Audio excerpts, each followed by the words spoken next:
nggak sih? Ternyata ada loh cara buat bayar pajak supaya lebih hemat tapi tetap legal. Yuk kita cari tahu bareng.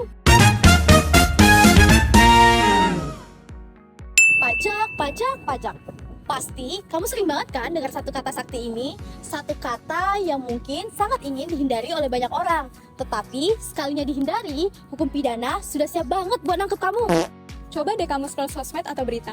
Belakangan ini pasti ada aja yang lagi rame soal pajak. Ada selebgram atau artis yang penghasilannya miliaran tapi nihil bayar pajak. Ada juga yang gajinya gede tapi nggak punya NPWP. Atau perusahaan besar atau korporat yang ketahuan ngeles bayar, bahkan sampai ngilangin jejaknya. Wah, banyak banget deh pokoknya. So, saya Sarah. Saya Pata. Dan saya Dinda. Ini yang bakal kita bahas hari ini. Cerdas sama curang itu emang beda tipis, tapi dampaknya bagai langit dan bumi, bro. Nah, yuk kita kenalan sama 3 istilah penting ini. Simplenya, tax planning atau perencanaan pajak itu adalah langkah pertama kalau kamu pengen urus pajak secara hemat dan cerdas. Di tahap ini, kita cari tahu dulu semua aturan pajak yang berlaku, mulai dari undang-undang, peraturan menteri, dan lainnya, terus tinggal dipilih deh mana yang bisa dimanfaatin, biar bayar pajaknya nggak gede-gede amat. Fokus utamanya cuma satu, yaitu biar kewajiban pajak kita jadi sekecil mungkin, tapi tetap sesuai aturan dan nggak ngelanggar hukum. Lanjut ke istilah yang kedua ya. Sederhananya, tax avoidance atau penghindaran pajak tuh kayak kamu bayar pajak dengan jumlah yang lebih sedikit, dengan cara yang sah, bukan dengan bohong atau nipu. Kamu cuma manfaatin celah dan ambiguitas dalam aturan pajak. Kamu memanfaatkan loophole, tidak melanggar aturan, tapi sebenarnya sedikit menghindar dari maksud aturan hukumnya. Secara teknis hal ini legal untuk dilakukan ya, karena nggak ada aturan yang benar-benar dilanggar. Secara nggak langsung, tax avoidance adalah bagian dari tax planning atau perencanaan pajak. Nah, kalau yang satu ini jangan sampai dilakuin karena ini bahaya banget. Tax evasion atau penggelapan pajak sendiri itu intinya kamu sengaja ngilangin kewajiban pajak dengan cara yang jelas-jelas ilegal. Jadi bukan lagi main di celah aturan, tapi udah masuk ranah pelanggaran hukum. Pokoknya, semua bentuk tindakan ilegal di mana seseorang nyembunyiin penghasilan atau informasi penting dari otoritas pajak demi bayar pajak seminim, mungkin padahal aslinya harus bayar lebih, itu adalah penggelapan pajak dan bisa kena sanksi pidana. Supaya makin kebayang, nih kita kasih contoh gampangnya. 1. Memanfaatkan PTKP atau penghasilan tidak kena pajak. Status kawin, punya anak. Jangan lupa untuk dilaporkan ke HRD atau SPT tahunan kamu ya, agar PTKP-nya makin besar, pajak yang dibayar makin kecil. 2. Gunakan biaya jabatan dan iuran pensiun. Nah, pastikan payroll yang kamu terima dari perusahaan sudah memperhitungkan biaya jabatan dan iuran pensiun yang kamu bayar. Nah, hal ini akan mengurangi penghasilan bruto kamu, sehingga nantinya pajak yang akan kamu bayar menjadi lebih sedikit. 3. Memilih tarif NPPN atau PPh Final UMKM 0,5%. Nah, kalau kamu punya usaha sendiri dan omset kamu masih di bawah 4,8 miliar rupiah, kamu bisa mengajukan untuk menggunakan PPh Final UMKM dengan tarif 0,5% atau menggunakan NPPN supaya mempermudah kamu untuk menghitung pajaknya. 4. Optimalisasi zakat. Zakat dapat menjadi pengurang penghasilan kena pajak asal dibayar di lembaga resmi ya. 5. Pengaturan investasi yang pajaknya lebih efisien. Nah, daripada simpan dana di deposito yang terkena tarif PPh Final 15%, kamu bisa menggunakan instrumen investasi lain.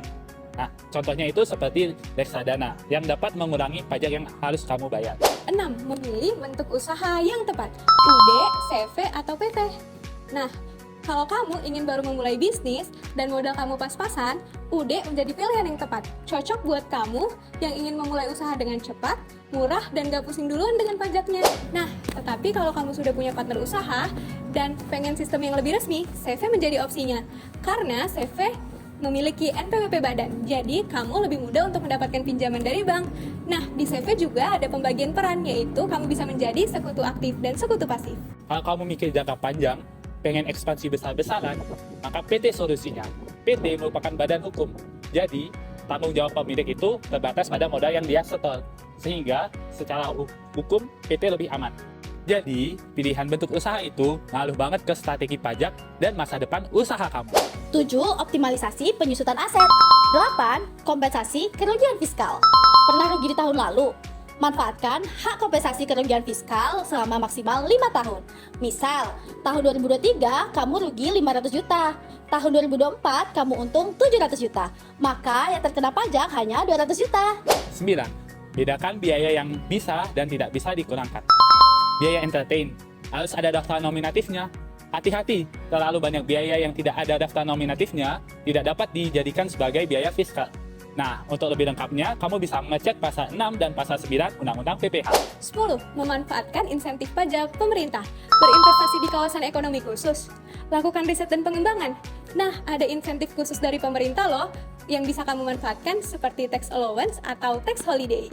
11. Menggunakan kredit pajak. Sudah dipotong PPh oleh pihak lain. Jangan lupa untuk dikreditkan di SPT tahunanmu agar tidak bayar 2 kali.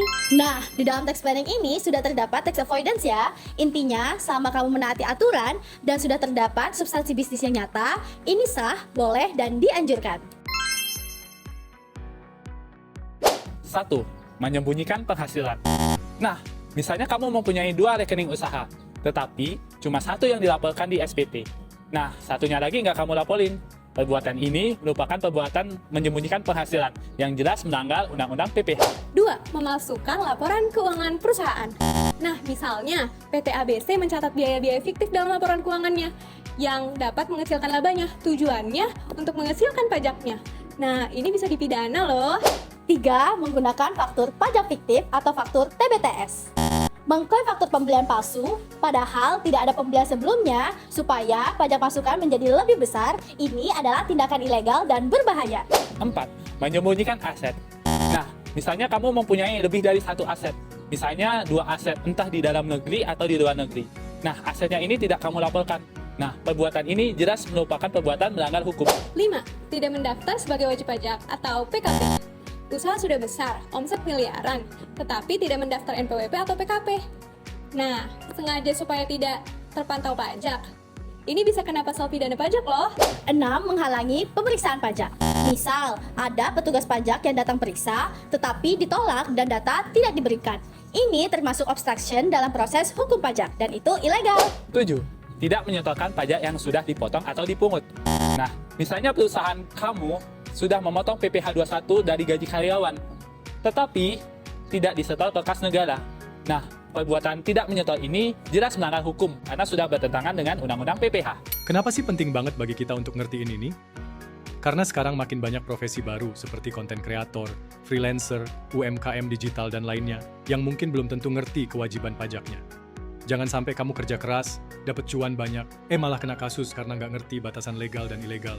Kalau kamu atau bisnismu terlibat tax evasion, siap-siap kamu di blacklist dari wajib pajak, denda 2-4 kali lipat dari jumlah pajak yang tidak dibayar, dilakukan penyitaan aset, bahkan sampai terkena hukuman penjara loh. Nggak cuma rugi secara finansial, tapi juga nama baik kamu juga bisa hancur. Bayar pajak itu bukan soal ditakutin, tetapi untuk dimengerti. Kita boleh banget pintar dan cerdik, asal tetap taat aturan ya. Jadi, inget ya, bedanya tipis tapi dampaknya bisa ngeri. Cerdas kelola pajak, boleh. Kabur dari pajak, no way! Kalau kamu merasa konten ini bermanfaat, jangan lupa untuk share ke seluruh dunia agar makin banyak orang yang melek pajak. Karena orang bijak taat pajak.